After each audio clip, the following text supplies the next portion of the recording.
그러므로 너희는 하나님이 택하사 거룩하고 사랑받는 자처럼 긍휼과 자비와 겸손과 온유와 오래 참음을 옷 입고 누가 누구에게 불만이 있거든 서로 용납하여 피차 용서하되 주께서 너희를 용서하신 것 같이 너희도 그리하고 이 모든 것 위에 사랑을 더하라.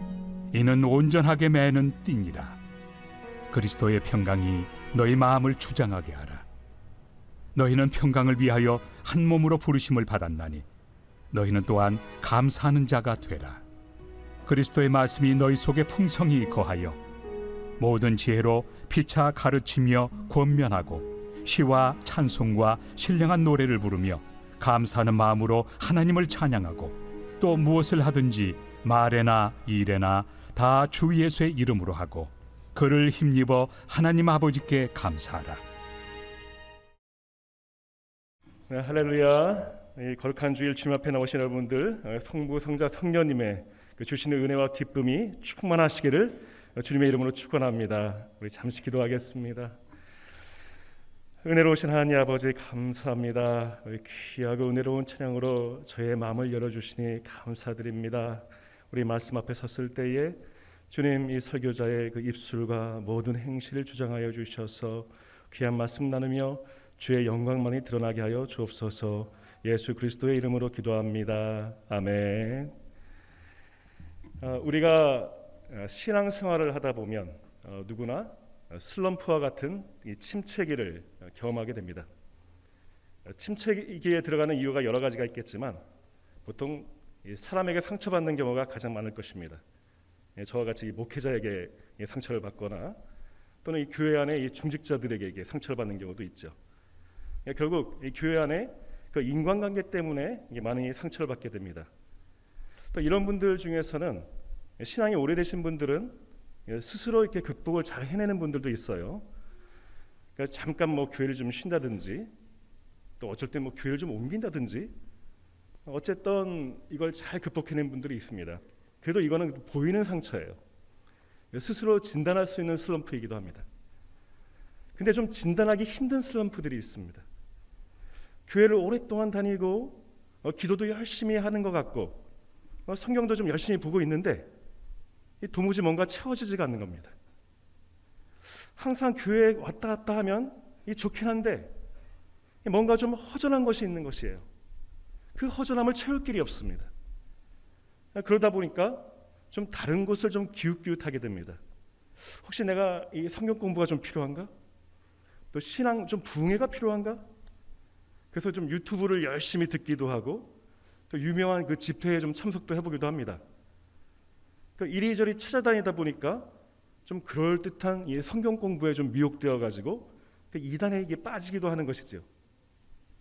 또 어떤 이들은 급기야 이 점집을 다니기도 하고 이 부적을 붙이기도 하는 사람도 있습니다. 실제로 우리나라 목사가 한 10만 명 정도 된다 그럽니다. 그런데 무속인은 한 얼마 되겠습니까? 40만 명 정도가 된답니다. 이 개신교인 중에 이 무속인에게 가본 분이 한 몇 퍼센트 정도 될까요? 우리 가운데도 있을지도 모릅니다. 몇 년 통계에 의하면 한 23% 정도 된답니다. 그러니까 4명 중에 1명 정도는 간다는 얘기죠. 이 천주교는 더 많다고 합니다. 39%, 40% 가까이 성당 다니면서 점집도 간다는 것이죠. 왜 그럴까요?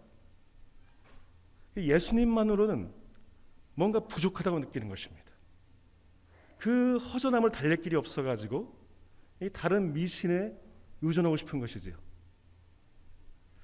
만일 여러분 중에 혹시라도 이런 비슷한 경험을 하신 분이 있으시다면 오늘 이 골로새서의 말씀을 잘 보시기 바랍니다. 왜냐하면 이 골로새 교회 성도들도 지금 똑같은 시험에 빠졌기 때문입니다. 골로새서 1장을 보시면 이 바울이 얼마나 이 골로새 성도들 칭찬하는지 모릅니다. 이들의 그 믿음과 사랑에 대해서 참 격찬을 하면서 훌륭한 믿음을 가진 이들을 참 이렇게 높여주는데, 근데 이 사람들이 영적 침체기를 거치면서 이단과 미신에 지금 미혹되어 있다는 소식을 듣게 되는 거예요. 그때 이 바울이 이 사람들에게 늘 하던 대로 그 이야기하는 방식이 있습니다. 너희들이 빠진 이단이 어쩌니 저쩌니 이렇게 얘기하지 않습니다. 그 대신 우직하게 예수 그리스도의 복음을 전합니다. 예수님만 있으면 된다. 다른 것은 필요 없다. 예수 안에 풍성함이 있다. 너희가 만약 모자람을 느낀다면 예수님 밖에서 찾는 것이 아니라 예수 안에서 안으로 더 깊이 내려가는 것입니다. 예수님에게 더 그 뿌리를 깊이 내려라. 목이 마른다면 더 깊이 있는 곳에서 찾으라는 것입니다. 이 나무는 물을 찾아서 옮겨 다니지 않습니다. 다만 물이 필요하면 어떻게 합니까? 더 깊이 뿌리를 내립니다. 우리는 예수 그리스도 안에서 심겨진 나무임을 믿으시기 바랍니다. 예수님의 풍성한 은혜를 우리가 얻지 못하는 것은 그만큼 우리의 뿌리가 얕다는 증거입니다. 은혜의 목마르거든 예수 밖에서 찾지 말고 예수 안에서 더욱더 예수 안으로 오셔서 찾으시기를 주님의 이름으로 축원합니다. 이 골로새 1장에서는 예수님의 그 충만하심, 이 풍성함에 대한 그 시가 나옵니다. 이 바울은 이 골로새 교인들에게 이 아름다운 노래를 들려주면서 예수님이 얼마나 충만한 분이신지 예수님만 알면 다른 어떤 것도 필요 없다고 지금 말을 해주고 있습니다. 그 풍성하심, 그 키워드를 가지고 한번 이 말씀을 같이 읽어보겠습니다. 이 찬양 시이기도 합니다. 15절부터 같이 한번 읽어보겠습니다. 시작. 그는 보이지 아니하는 하나님의 형상이시요 모든 피조물보다 먼저 나신 이시니 만물이 그에게서 창조되되 하늘과 땅에서 보이는 것들과 보이지 않는 것들과 혹은 왕권들이나 주권들이나 통치자들이나 권세들이나 만물이 다 그로 말미암고 그를 위하여 창조되었고 또한 그가 만물보다 먼저 계시고 만물이 그 안에 함께 섰느니라. 그는 몸인 교회의 머리시라.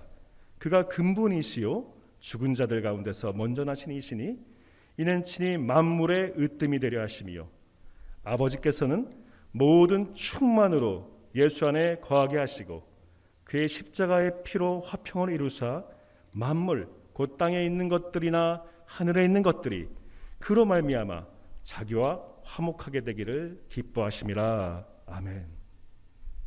예수님께서 이렇게 충만하신 분이십니다. 모든 만물이 예수님 안에 있습니다. 예수님 밖에서는 찾을 것이 없다는 것입니다. 우리는 그런 충만하신 예수님에게 구원받고 새 사람이 되었습니다. 새 사람이 된 우리들은 새 사람답게 살아야 된다고 말하고 있는 것입니다. 바울이 지금 이 골로새 교인들에게 말하고자 하는 것은 너희들이 풍성하신 예수님께 구원받았으니 너희들은 예수님 안에서 풍성하게 살아야 한다. 지금 이것을 말하고자 하는 것이지요. 그래서 오늘 읽었던 말씀으로 다시 돌아가겠습니다. 예수님 안에서 우리가 풍성한 삶을 살기 위해서는 그 풍성한 옷을 입으라고 얘기하고 있습니다. 새 사람의 옷을 입으라. 12절을 같이 읽어보겠습니다. 시작. 그러므로 너희는 하나님이 택하사 거룩하고 사랑받은 자처럼 긍휼과 자비와 겸손과 온유와 오래 참음을 옷 입고. 자, 우리는 하나님께 택함 받은 사람들입니다. 구원받은 사람들입니다. 그리고 거룩한 사람들입니다. 그래서 거룩한 사람답게, 다시 말하면 성도답게 살아야 한다는 것이죠. 그 성도가 되려면 이런 옷을 입어야 된다는 것입니다. 이 동정심, 친절함, 겸손함, 온유, 오래 참음, 결국 예수 그리스도의 그 성품을 입는 것입니다. 자, 한번 상상을 해보십시오.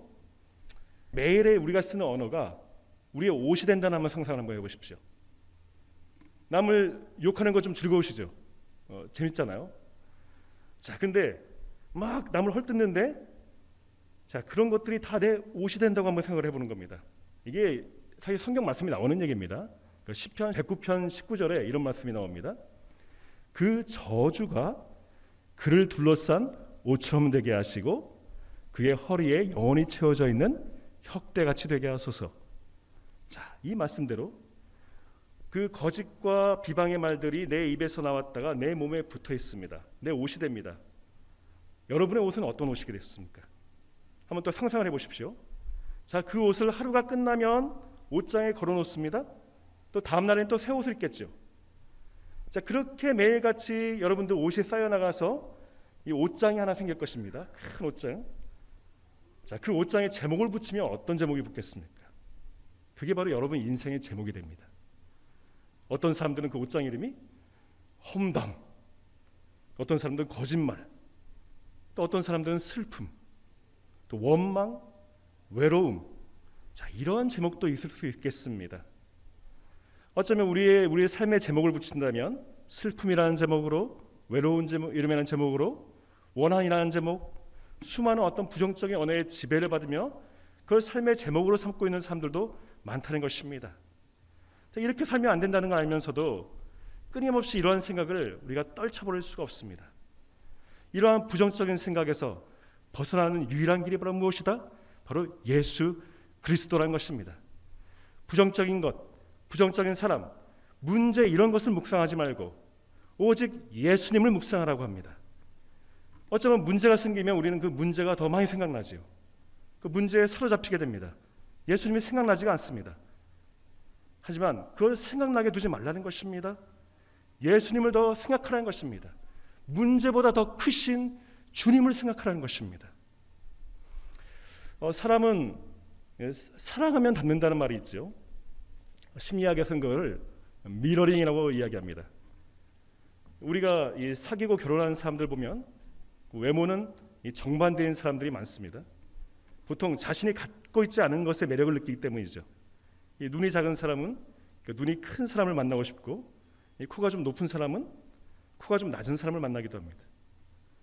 이렇게 다른 사람들이 만나서 몇 년 지나면 이상하게 둘이 닮았다는 이야기를 많이 듣습니다. 외모가 닮았을까요? 그 마음이 닮는 것입니다. 그 표정이 닮고 그 성품이 닮아가는 것입니다. 그런데 이 미러링이 항상 좋은 것만은 아닙니다. 흔히 또 미워하면 닮는다는 말도 있죠. 왜 그럴까요? 자꾸 생각하기 때문입니다. 더 많이 생각하는 것을 닮기 때문입니다. 우리가 예수 그리스도를 생각한다면 주님을 닮을 줄 믿습니다.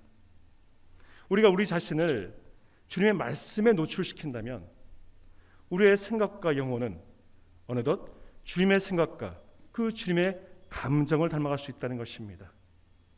우리가 주님을 인격적으로 만난다는 것이 바로 그런 것입니다.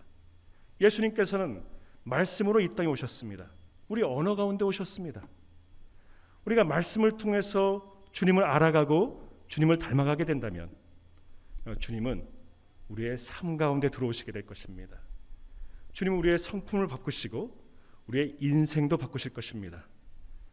우리 모두가 예수 그리스도의 성품을 닮아가는 그런 사람이 되시기를 주님의 이름으로 축원합니다. 우리 13절과 14절을 같이 읽겠습니다. 시작. 누가 누구에게 불만이 있거든 서로 용납하여 피차 용서하되 주께서 너희를 용서하신 것 같이 너희도 그리하고 이 모든 것 위에 사랑을 더하라. 이는 온전하게 매는 띠니라. 예수님을 닮는 것은 용서하고 사랑하는 것으로 완성되는 것입니다. 옷을 입으면 이 허리띠를 매야 합니다. 이 오늘날의 옷과는 좀 다릅니다. 당시 입던 옷이 그랬습니다. 튜닉 같이 이 통으로 된 옷이었죠. 좀 쉽게 말하면 포대자루에 구멍만 뚫은 것입니다. 그러다 보니 그 옷이 모양을 갖추려면은 이 허리띠를 졸라 매야지 옷이 완성이 됩니다. 예수님의 성품을 옷 입듯 입는다면 그것을 이 사랑이란 띠를 띄우면서 완성시키는 것입니다. 이 성경은 기승전 사랑입니다. 복음 역시 기승전 사랑이 되는 것입니다. 우리 교회도 기승전 사랑인 줄 믿습니다. 예수 그리스도의 성품의 옷을 입고 사랑으로 그것을 꽉 묶어서 고정하는 예수님 닮은 그리스도인이 되시기를 축원합니다. 우리 15절을 같이 읽어보겠습니다. 시작. 그리스도의 평강이 너희 마음을 주장하게 하라. 너희는 평강을 위하여 한 몸으로 부르심을 받았나니 너희는 또한 감사하는 자가 되라. 우리가 예수님 안에서 이 풍성한 삶을 살기 위해서는 지금 감사하는 사람이 되라고 말하고 있습니다. 자, 그런데 이 감사하는 사람이 되기 위해서 이 두 가지 조건을 제시합니다. 첫 번째가 무엇이냐면 그리스도의 평강이 너희 마음을 주장하게 하라고 합니다. 그리스도의 평화가 우리의 마음을 지배하게 하라고 하고 있습니다. 앞서 13절에서 무엇을 얘기합니까? 용서를 얘기했습니다. 그 15절에서 이 평화를 얘기합니다. 이것은 따로 떨어진 것이 아닙니다. 이 용서와 평화라는 것은 마치 동전의 양면처럼 우리에게 같이 오는 것입니다. 이 버지니아 사티어라는 이 가족 치료의 이 선구자가 있습니다. 자, 이분이 이 용서의 본질에 대해서 아주 그 통찰력 있는 말씀을 해주시는데, 이 용서라는 것은 이 과거의 고통을 망각하는 것이 아니랍니다. 그러니까 잊어버리면 되지 뭐 이렇게 넘길 만한 일은 용서할 것도 없다는 것이에요. 우리 마음을 핥히는 것, 잊으려 해도 잊을 수가 없는 것, 바로 그런 것들이 바로 용서와 같이 있는 것이죠. 하지만 그 용서는 상대방의 그 나쁜 행동을 관대하게 봐주는 것도 아닙니다. 나쁜 건 나쁜 것입니다. 또는 내 상처를 축소하고 부인하는 것도 아닙니다. 자신을 희생하는 것은 더더욱 아니지요. 또 분노를 느끼지 않으려고 분노를 포기하는 것도 아닙니다. 그리고 상대방과 반드시 화해해야 되는 것도 아닙니다. 용서라는 것은 그 본질은 내면에 내가 붙들려 있는 그 상처, 분노, 두려움, 그것들을 떠나보내는 것입니다. 거기에서 내면의 평화를 경험하게 되고 우리가 일어날 수 있는 힘을 되찾는 것입니다. 우리가 과거를 바꿀 수는 없습니다. 하지만 그 과거의 영향에서 벗어나서 현재를 충분하게 살아가는 것, 그것을 이 버지니아 사티어는 용서라고 말하는 것입니다. 몇 년 전에 제가 잠깐 이 콜롬비아를 방문한 적이 있습니다. 그때 미국 장로교 이 평화 사절단을 따라 가지고 그곳을 방문하게 되었는데, 이 내전의 상처로 그 얼룩진 여러 곳을 이렇게 방문하게 되었습니다. 당시 콜롬비아는 이 정부군과 이 반군의 그 오랫동안의 내전으로 인해 가지고 이 세계에서 가장 그 난민이 많은 곳이었습니다. 그때 가장 기억에 남는 만남이 있었는데, 그 난민들을 대상으로 목회를 하는 한 교회를 방문했습니다. 그때 한 여인이 우리 앞에 서가지고 자신의 이야기를 들려주었습니다. 그녀가 어릴 때였죠. 중학교 때쯤 되는 나이였는데 내전이 터졌습니다. 이 반란군을 진압하려고 그 농촌에 정부군이 들이닥칩니다. 그때 그 정부군이 아버지와 자기 오빠를 이 반란군으로 여기고 그 자리에서 살아야 하게 됩니다. 그리고 그 정부군 몇몇이 이 소년을 강제로 겁탈하였습니다. 그래서 소년은 원치 않는 그 아기를 가지게 됩니다. 이 소녀가 죽고 싶었습니다. 이 정부군이 죽도록 미웠습니다. 그래서 반란군에 가담해서 총을 들고 싸우고자 했습니다.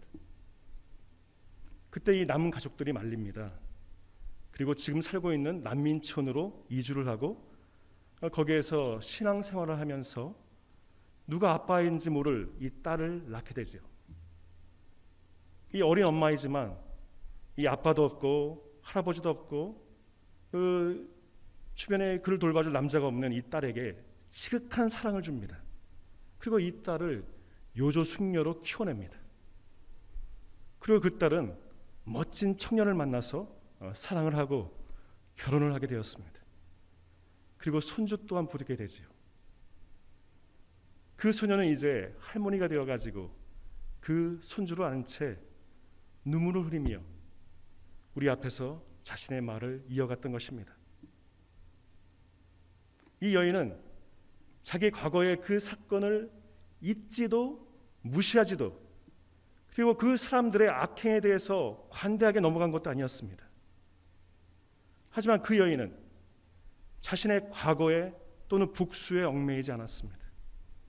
대신 사랑을 택했으며 그 선택으로 인해서 더 풍성한 사랑이 그녀에게 돌아왔던 것입니다. 우리가 가진 상처는 우리의 힘만으로는 극복하지 못할 때가 너무나 많습니다. 주님께서는 그 상처를 망각이라든지 복수라든지 체념이라든지 하는 것으로 덮으려고 하지 않으십니다. 그 대신 더 큰 은혜를 주심으로 인해서 그 상처로부터 떠날 수 있게 해주시는 것입니다. 바로 그것이 용서이며 주님이 주시는 평화인 줄 믿습니다.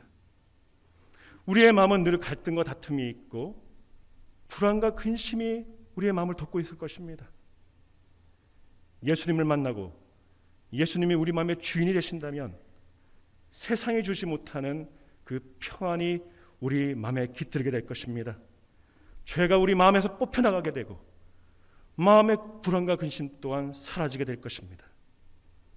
매 순간 불안이 우리 마음을 덮으려고 할 때 그리스도의 평안이 우리 마음을 지배하고 그 평화를 누리시기를 주님의 이름으로 축원합니다.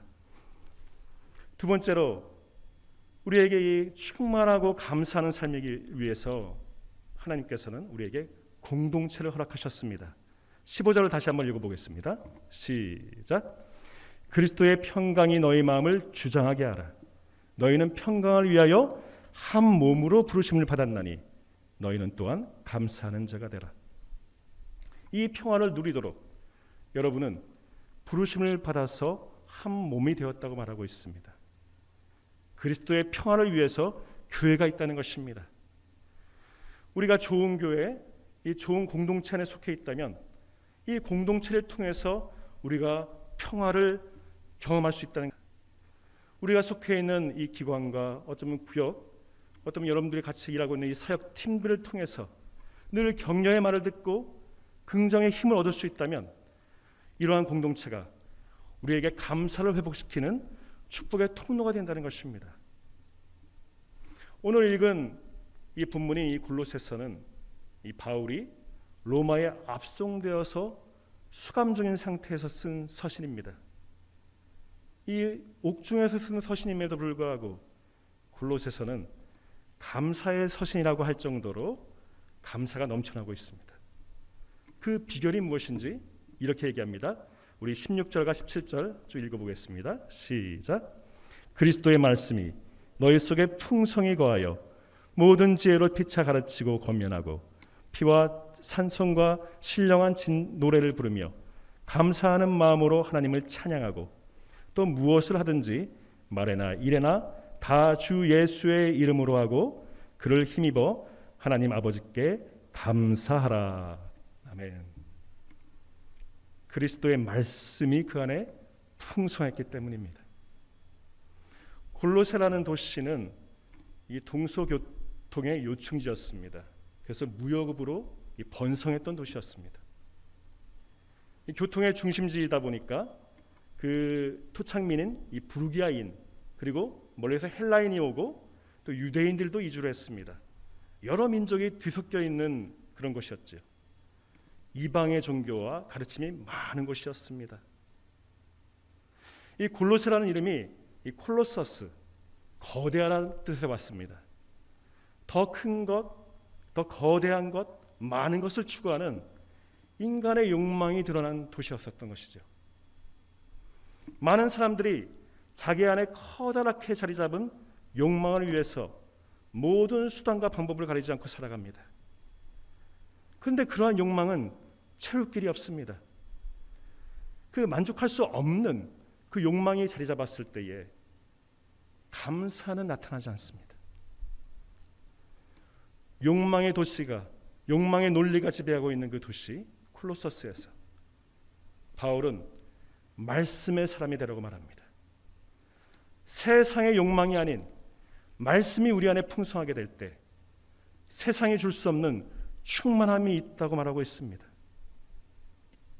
우리 또한 욕망의 도시, 그 도시 한복판에 살아가고 있습니다. 교회란 그 복판에서 욕망의 논리를 따라 사는 것이 아니라 말씀으로 살아가는 공동체입니다.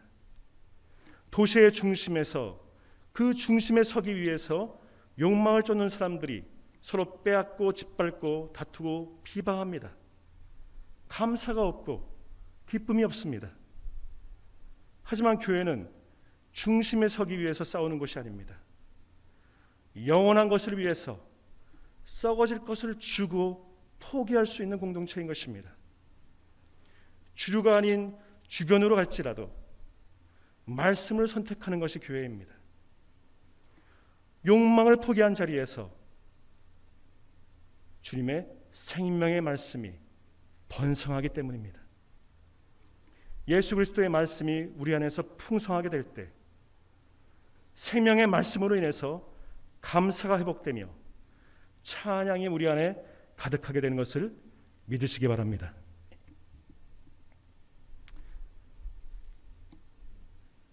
마지막으로 이 바울은 이 골로새 교회가 이 사랑의 공동체로 성장하기 위해서 이렇게 권면을 하게 됩니다. 자, 이 말씀은 오늘 우리가 읽은 말씀이 아니기 때문에 다시 한번 읽어보겠습니다. 21절부터 23절까지입니다. 시작.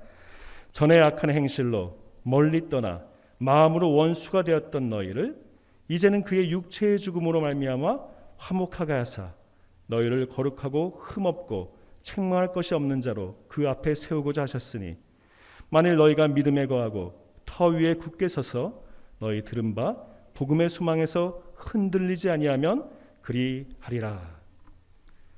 너희 교회가 흔들리지 않는 사랑의 공동체가 되기 위해서는 우리가 그리스도의 죽으심을 통해서 구원받았다는 그 사실을 잊지 말아야 한다고 이야기하고 있습니다. 우리의 이전 모습은 하나님을 떠나 있었습니다. 하나님의 원수가 되어 있었습니다. 죽음만이 우리를 기다리고 있었습니다. 하지만 이제는 십자가의 보혈로서 우리의 죄가 씻기고 의롭다고 거룩하다고 여기심을 받았습니다.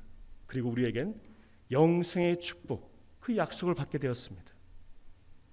값없이 주시는 이 은혜를 잊지 말라고 하고 있습니다.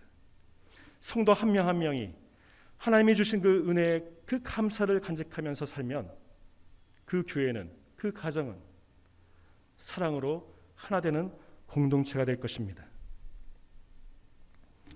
한동대학교에 이 정진호 교수님이 계십니다.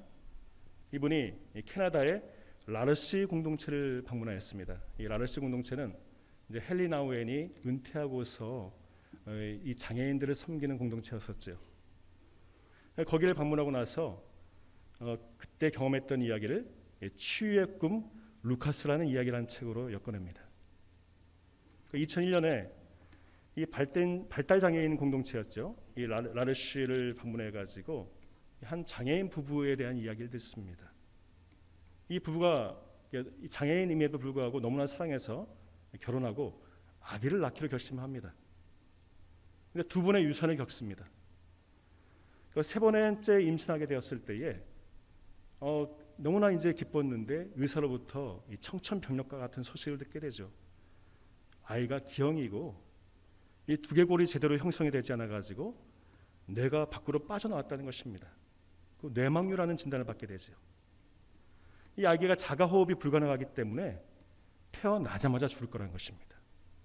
그래서 낙태를 권유합니다. 하지만 이 부부는 낳기로 결심합니다. 그때부터 이 아기에게 루카스라는 이름을 지어주고 이 아기와의 만남을 손꼽아 기다리게 됩니다. 이 아이가 태어났을 때에 그 소중한 1분의 1초를 사랑으로 채워주려고 준비를 합니다. 이 아이에게 주어지는 모든 시간을 사랑으로 채워주고 사랑한다고 말해주고 행복으로 가득 채워주려고 노력을 합니다. 그때 이 아이가 바로 죽질 않습니다. 숨을 이어갑니다.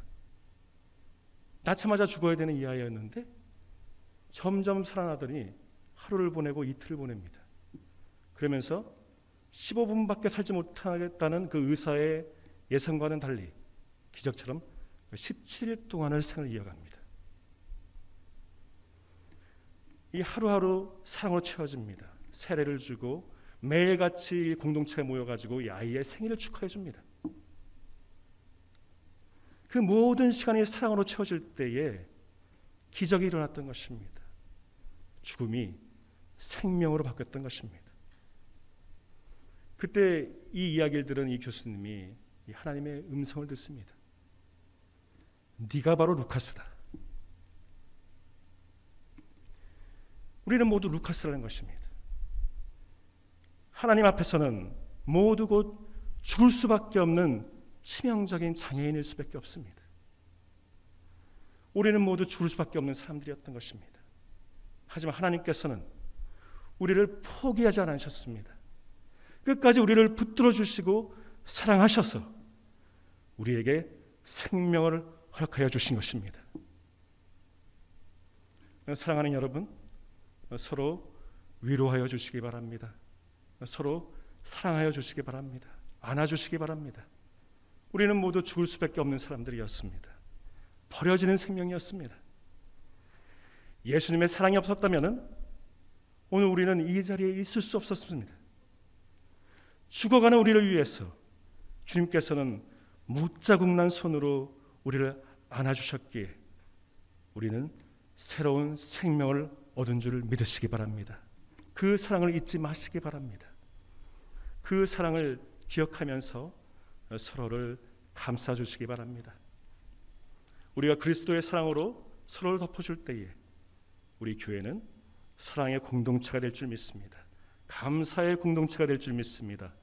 불평과 불만은 사라지고 미움이 녹아내리며 서로가 서로를 통해서 감사가 회복되는 충만의 공동체가 될 줄 믿습니다. 여기 있는 모든 분들이 충만한 사랑의 공동체가 되시기를 주님의 이름으로 축원합니다. 기도하겠습니다. 사랑과 은혜가 충만하신 하나님, 저희를 값없이 구원해 주시고 값을 매기지 못할 영생을 선물로 주심을 감사드립니다. 저희가 채울 수 없는 욕망을 뒤로하고 오직 예수 그리스도 안에서 충만함을 경험하게 하옵소서. 생명의 말씀이 우리 안에 가득하게 하시고 말씀이 가진 생명의 힘으로 이 학교와 지역을 변화시키는 신뢰받는 공동체가 되게 하옵소서.